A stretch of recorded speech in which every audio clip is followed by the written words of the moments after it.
ya testimoni lah gitu kan, atau experience berbelanja yang bikin orang tuh bener-bener tertarik untuk beli di situ. Mungkin sekali 2 kali gue yakin orang belum tentu tertarik. Tapi kalau udah sampai 7 kali, gue bisa jamin minimal banget mereka kepoin. Ya mulai ada muncul rasa interest. Betul, Instagramnya. Mulai visit profile. Betul.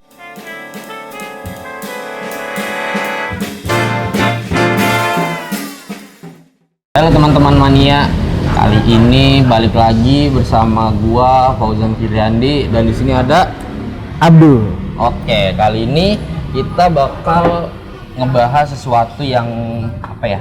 Seru. Kiranya tuh seru banget, menarik banget, yang bakal relate banget nih sama kalian semua, apalagi para Gen Z nih yang sedang membangun usaha, sedang struggle, yang sedang terkena apa namanya ya, kayak hustle culture gitu. Hustle culture. Ini kalau anak-anak skena nih, kalau kata Silalahi ini hustle culture. Hustle culture. Jadi culture yang wah gila lagi survive banget nih. Yoi. Yang survival mode-nya nih lagi on banget nih. Jadi dunia bisnis online, startup dan lain sebagainya. Yoi. Nah, kebetulan kita udah bersama Mas Abduh As-Sudaisi selaku pelaku usaha digital sejak tahun 2019. 1975, buset. Mohon maaf, lahir aja belum itu ya? Itu dia pas penjajahan negara apa itu ya? Pas penjajahan malah bisnis ya? Nah, jadi salah satu ini Mas Abduh ini udah apa ya, ibaratnya berdagang lah ya? Berdagang, berbisnis, berwirausaha lah. Iya, dari kapan tuh Mas? Sebenarnya kalau boleh cerita, awalnya itu berwirausaha dari tahun 2020 lah ya, 2019-2020. Oh, berarti zaman-zaman Covid tuh. Betul. Justru di tengah krisis kan kita generasi melihat Covid tuh berarti Gen Z. Waduh, apa tuh? Generasi Covid. Jadi simpelnya kita melihat peluang di setiap ada krisis. Karena kan prinsipnya di setiap krisis selalu ada orang kaya baru gitu. Ah, benar. Benar. Kayak ini ya, kalau kita flashback ke belakang tuh ya, tahun 98 tuh kan, maksudnya saat krisis kan kita bisa lihat banyak bermunculan orang-orang kaya baru. Betul. Yang kaya tetap kaya, yang tadinya nggak kaya bisa kaya juga. Betul. Gitu. Atau yang kaya bisa drop juga kan. Betul. Kalau misalnya cara mengelola manajemennya, mengelola asetnya tuh buruk gitu kan. Betul. Atau memang terkena musibah. Iya. Nah, jadi ini adalah Mas Abdullah salah satu generasi Covid yang mencoba survive saat itu. Betul. Ya, mencoba survive di era Covid digital di mana semua bisnis itu pada shutdown, semua rata-rata karyawan tuh pada layoff, pada di PHK, akhirnya muncullah bisnis digital. Ide bisnis digital itu. Apa namanya Mas? Saat itu mungkin yang gagasannya berangkat dari bisnis online mungkin ya. Karena kan saat Covid itu yang naik salah satunya adalah di sektor industri finansial, di saham misalnya itu naik. Lalu juga yang kedua perusahaan teknologi mungkin seperti startup ya kan. Lalu yang ketiga yang pastinya ya di sektor bisnis online itu kan. Nah, yang saya ambil saat itu mampu mungkin ya secara modal dan tenaga mungkin yang mampu itu di bisnis online. Di bisnis online saat itu namanya dikadokan, di mana saat itu gue sendiri menjual souvenir atau kado yang dimana itu bisa diorder melalui online. Seperti itu. Lewat marketplace ya? Lewat marketplace. Dulu memang pertama kali pengen jualnya memang langsung lewat marketplace, karena sebelumnya kan gue pernah nyoba nih Kak Fauzan. Jadi pernah nyoba di Instagram, di sosial media lain. Mungkin saat itu udah terlalu red ocean juga, karena di Instagram juga dari itu sudah menyediakan fitur-fitur apa shop gitu ya, ada fitur shopnya gitu.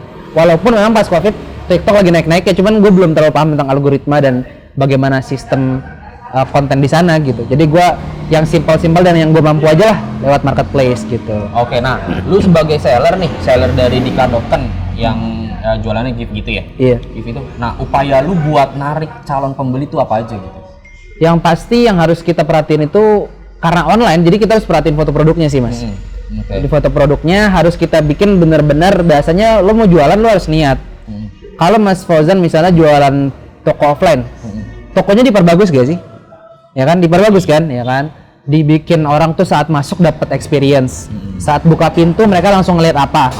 Ya kan, saat masuk mereka ngelihat mereka akan mengarah kemana yang membuat mereka akhirnya bisa nyampe ke meja kasir. Nah, kalau di online yang pasti kita berangkat dari produk yang bagus kan, kalau misalnya jualan online. Jadi foto produknya saya waktu itu pakai kamera. Jadi gua berarti fokus pada visual dulu nih ya. Visual. Ya, Betul. Setelah itu barulah pahamin bagaimana algoritmanya kalau jualan di marketplace, terus gimana bikin deskripsi yang bagus ya kan. Lalu juga cara beriklannya, mungkin kalau mau beriklan, tapi waktu itu gua organik sih. Iya, kabarnya memang di Kadokan ini tahun depan IPO ya Mas ya? Waduh, amin. Kali aja gitu kan. Maaf Pak Sandi, coba tolong nih perhatikan ya anak muda saat ini, kemarin kan sempat ketemu nih. Iya. Masa nggak ini ya. Sempat ngobrol. Ya anyway, ini kan bukan kalau jualan online ya. Iya. Ini kan bukan cuma persoalan lu cari customer kan. Betul. Nah, gimana nih kalau misalnya persoalan cari customer, oke lah udah clear nih. Cari customer ya lu bisa pakai strategi marketing, lu bisa nge-ads bla bla bla gitulah ya pasti. Banyak strategi marketing yang dapat lakukan. Lu berkonten, Betul. lu mempromosikan dari mulut ke mulut, Betul. word of mouth dan lain-lain. Nah, ini juga yang salah satu menjadi concern juga para pelaku usaha online ya. Gimana cara ngiket apa ya bahasanya biar si customer yang udah beli itu repeat order terus gitu. Oke. Gimana tuh tips-tipsnya tuh? Apa cara yang dilakuin lah? Ya, kalau misalnya cara mengikat customer itu sebenarnya nggak selalu ketika dia udah beli. Bisa juga kita mengikat dia sebelum dia beli. Caranya yang sering gue sharing ke teman-teman di Instagram atau sosial media gue itu adalah dengan menerapkan rule of seven. Jadi rule of seven itu kita mempromosikan, memperkenalkan, mengintroduce produk kita ke calon customer kita kurang lebih 7 kali. Jadi kan mungkin gue dan Kak Fauzan sendiri mungkin sebagai korban rule of seven juga gitu kan. Jadi kita sering kayak melihat kok dia muncul mulu ya di ads gitu kan. Apalagi dengan testimoninya, terus juga dengan dia menunjukkan hasil-hasil ataupun ya testimoni lah gitu kan. Atau experience berbelanja yang bikin orang tuh bener-bener tertarik untuk beli di situ. Mungkin sekali 2 kali gue yakin orang belum tentu tertarik. Tapi kalau udah sampai 7 kali, gue bisa jamin minimal banget mereka kepoin. Ya mulai ada muncul rasa interest. Betul, Instagramnya. Mulai visit profile. Betul. Walaupun memang kadang di tahapan ke Seven ini kadang ada yang langsung take action, kadang ya at least lu udah bisa mengikat customer buat visit profile aja itu udah oke banget. Betul. Kan? Apalagi kan ada misalnya ada call to action ke grup. Kita kumpulin dulu di grup, kita edukasi dulu. Setelah kita edukasi baru kita kasih produknya apa. Makanya baik lagi seperti yang lu bilang tadi di awal kan. Jadi sebelum masuk ke rule of seven ini ya lu kan harus perbaiki tuh visual produknya. Jangan sampai ketika lu udah mempromosikan terus orang akhirnya memutuskan untuk visit, dia kecewa nih pas dilihat. Anjay, ini kok fotonya kurs banget nih. Pakai apa sih Mito? Pakai HP apa sih ini foto? Ya, gua bukannya nge-underestimate orang foto pakai handphone ya, tapi kan foto pakai handphone juga punya teknik. Betul. Lightingnya. Sekreatif mungkin lah, karena sekarang nih pasti kan lu punya, maksudnya teman-teman lu kayak pada pakai iPhone segala macem. Nah itu manfaatin kan, iPhone kan kameranya oke banget gak sih? Maksudnya lu buat foto, buat bikin konten, buat foto produk. Jadi jangan melulu kayak misalnya, kata Mas Abdul visual harus bagus, berarti gue harus beli kamera nih. Harga kamera let's say kayak minimal 4 juta. Gue gak punya duit 4 juta. Tapi kan lu punya handphone. Iya, jadi jangan jadi alasan untuk gak memulai gitu kan. Iya, nah itu sebelum masuk ke rule of seven, perbaiki dulu visual. Gitu, benar. Nah jadinya sebenarnya nih, menurut lu tuh lebih penting produk atau marketing dulu nih? Kalau gue pribadi, dua-duanya memang harus jalan beriringan karena beberapa alasan. Di antaranya kalau produk dulu, kenapa kita perlu pentingin produk? Karena tadi yang Mas Fauzan bilang, kalau kita punya produk yang bagus, tadi kan orang jadi nggak kecewa ketika udah kenal produk kita. Iya, benar. Jadi at least ketika mereka belum beli pun mereka udah ada ketertarikan untuk beli. Pas mereka udah beli, nggak menutup kemungkinan mereka beli lagi. Jadi outputnya dari produk adalah repeat order. Orang beli lagi karena suka sama produknya. Tapi kalau kita cuman ambil marketing tanpa memperhatikan produk juga, kurang tepat juga ya kan. Jadi marketingnya udah gede, udah spend ratusan juta untuk marketing, tapi pas orang mampir kecewa, kayak tadi Mas Ojan bilang ya kan. Karena produk-produknya nggak sesuai dengan yang mereka ekspektasikan, nggak menyelesaikan masalah mereka, nggak menjadi solusi juga, akhirnya nggak berjalan seimbang gitu. Tapi kalau produk doang tanpa marketing juga kan nol juga. Dia punya produk tapi tidak dikomunikasikan kan? Disimpan sendiri, emang tabungan. Nah, emang mantan. Kayak gitu lah kurang lebihnya. Kenapa harus seimbang menurut gua? Iya, benar-benar. Jadi harus berjalan beriringan gitu ya. Jadi ya lu harus punya produk itu bukan berarti produk fisik. Ya kan bisa jasa itu adalah sebuah produk kan. Jadi produk yang lu punya, misalnya lu menjadi jasa membuat website atau menjadi jasa fotografer atau menjadi jasa videografer, itu juga sebuah produk gitu kan. Bisa lu perbaiki gitu kan. Nah ini kalau kita flashback ke belakang nih, lu ingat nggak pernah ada zaman kayak viral tuh kue-kue artis? Iya. kuenya si A, si B. Iya, pernah tuh. F&B-nya artis-artis. Iya. Terus ini juga sempat ngetren di masa kayak artis bikin franchise gitu. Tapi masalahnya adalah di sini banyak yang saat itu ya pada apa ya, shutdown lah, maksudnya pada tutup, pada mungkin gulung tikar, bangkrut. Nah jadinya kan itu nggak berkepanjangan. Nah kalau cara dari lu nih gimana sih biar bikin bisnis lu ini sustain gitu, biar berkepanjangan, jangan sampai bisnis ini ya cuma musiman akhirnya nanti maksudnya ya udah gitu-gitu aja akhirnya tutup. Betul. Itulah mungkin menurut gua pentingnya ada bisnis plan dan memperhatikan problem sebelum produk gitu. Jadi mungkin ya orang banyak yang skeptis ya gara-gara ya sekarang udah banyak banget konten kreator yang ngebahas tentang bisnis, marketing dan lain sebagainya yang dimana mereka sendiri nggak praktek kan. Mungkin orang udah banyak yang kecewa sama kejadian-kejadian atau fenomena itu. Tapi menurut gua lagi-lagi yang namanya bisnis dengan plan lebih baik daripada bisnis yang benar-benar modal nekat doang. Jadi mungkin bagi kita yang udah berkali-kali gagal ya Mas Fauzan ya, kan kita sama-sama pebisnis, entrepreneur dan udah berkali-kali gagal, menurut gua penting bagi kita untuk punya plan lah gitu, mempersiapkan lah tahap demi tahap. Kalau misalnya kita paham tentang bisnis model, kita bikin bisnis modelnya. Kalau kita paham cara bangun awareness, kita rancang bagaimana strateginya. Jadi itu menurut gue bagian dari langkah agar si bisnis ini bisa benar-benar minimal jangan yang 1-2 tahun lah, tapi bisa 5-10 tahun, ya kan?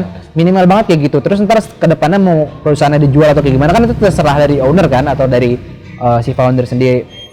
Lalu juga tadi yang gue bilang kenapa kita perhatikan problem, kira-kira si problem ini bisa menyelesaikan masalah sampai kapan gitu kan. Kalau benar-benar memang dibutuhkan solusi ini, maka berarti ini adalah bisnis yang tepat untuk dibangun secara jangka panjang. Itu kenapa harus perhatiin problemnya dulu gitu. Jadi teman-teman buat ini juga tips buat teman-teman yang apa ya, yang lagi mau mulai nih ya, yang lagi mau mulai. Memang mungkin sekiranya teman-teman baru mulai bisnis, yaitu rencanakan dulu bisnisnya. Betul. Tapi jangan takut, maksudnya jangan takut untuk memulai. Bukan berarti kalian tuh harus prepare yang perfect banget ya. Maksudnya disiapin bisnis model kanvasnya, disiapin maksudnya yang bener-bener sesuai dengan bisnis plan. Enggak, maksudnya ya udah kasar aja. Tapi minimal kalian tuh punya tujuan, punya roadmap gitu, punya plan-plan misalnya.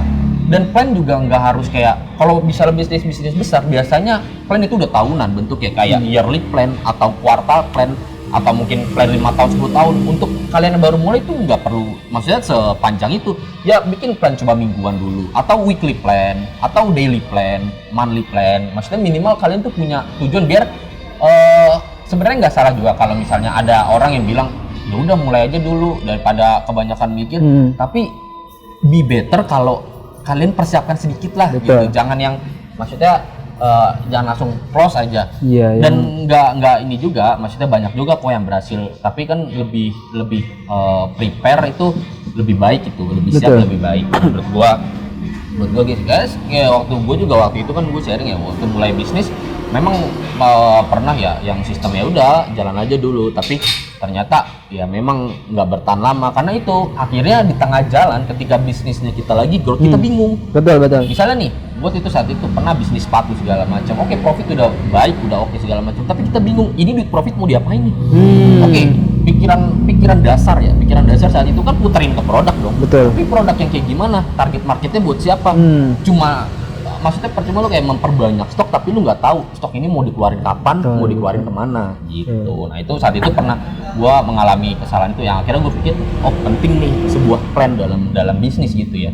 Tapi nanti sering berjalan waktu pasti kalian tuh berasa deh kalau misalnya udah ngejalan bisnis pasti berasa sepenting itu sebuah rencana gitu. Di semua aspek sih, nggak cuma di produk tapi kayak di keuangan juga itu penting banget sih. Flow, catat segala macam, nggak perlu yang ribet-ribet.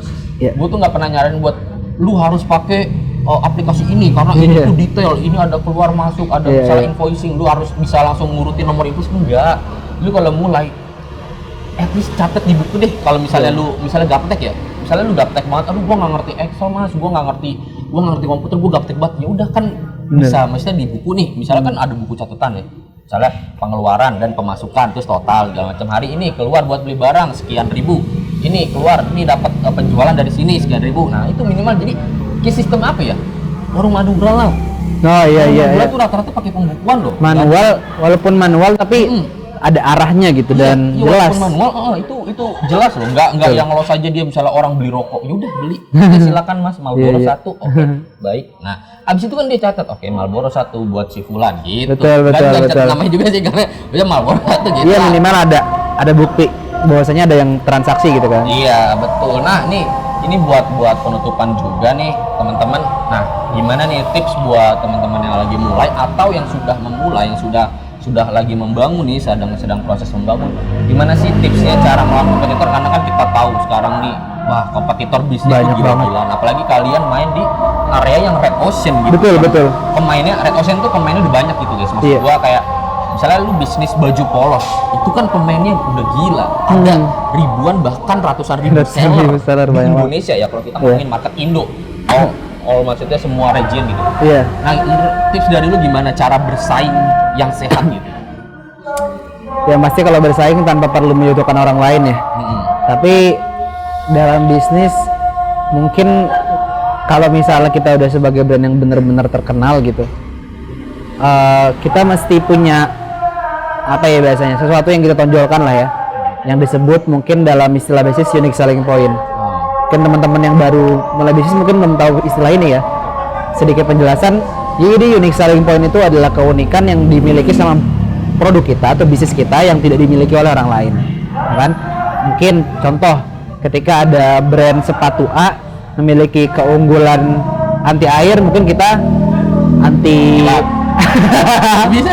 iya anti setan ya pokoknya kayak gitu-gitu lah kurang lebihnya kan. Kayak intinya si produk kita ini ada ciri khas yang dimana itu menjadi brand karakter yang membedakan produk kita sama produk orang lain, seperti itu. Terus juga untuk melawan kompetitor tentu kita perlu cari celah apa yang tadi yang tidak dimiliki kompetitor yang kita bisa kayak service lebih di situ. Karena misalnya kalau kayak produk-produk terkenal kayak Apple dan lain sebagainya, kenapa dia bisa menang? Karena dia itu Mas Fauzan, dia bisa memberi solusi sebelum orang lain memintanya. Dia tahu brand lain tuh cuma bisa bikin headset pakai kabel, dia mempelopori itu adanya AirPods nggak pakai kabel, ya kan? Artinya dengan ciri khas dia simple, cepat dan praktis. Misalnya kan, simple dia nggak pakai kabel, cepat langsung connect, praktis juga gitu kan, praktis dan bisa dibawa kemana-mana dengan tempat yang kecil, harus semua orang ngikutin. Iya. Nah, waktu itu kan Apple juga sebagai pelopor headset yang mempunyai warna putih. Oh gitu ya? Ya di luar, karena saat itu di zamannya mereka yang gua lihat-lihat ya kan, gua sering nonton YouTube, sering ngelihat orang, sering nonton podcast segala macam tuh, gua lihat Apple tuh saat itu brand-brand lain saat itu mengeluarkan earphone itu ya bentuknya warnanya tuh hitam semua. Jadi berlomba-lomba hitam ya? Iya, berlomba-lomba hitam karena monokrom kan saat itu. Nah, Apple pertama kalilah memunculkan headset berwarna putih. Berwarna putih. Bener-bener selalu beda ya? Sama. Iya. Dengerin lagu mungkin kualitasnya juga sama sih kayaknya dari brand lain. Lu kan pemain audio kan Sony kayak gitu-gitu kan kayak mungkin sama, tapi warnanya doang jadi anjay ada warna putih nih. Iya. Kayak bisa dinotis banget nih gua kayak lagi di tren. Wah, lu pakai warna putih nih segala macam. Nah, jadi itu teman-teman. Jadi benar-benar menarik banget nih obrolan kali ini tentang bisnis. Jadi buat teman-teman yang sekarang lagi mau memulai ataupun sedang berproses, sedang menjalani, perlu diperhatikan ya beberapa hal tadi, mulai dari planning, keuangan, terus gimana caranya ngelawan kompetitor dengan sehat dan lain sebagainya yang sudah kita jelaskan tadi. Jadi oke, mungkin sekian obrolan dari kita nih teman-teman. Kalau misalnya kalian suka sama konten ini, boleh diapain? Like, comment, share dan juga subscribe. Biar kayak YouTuber lain ya. Yo. Gokil. Oke, teman-teman terima kasih. See you in the next video. Bye bye.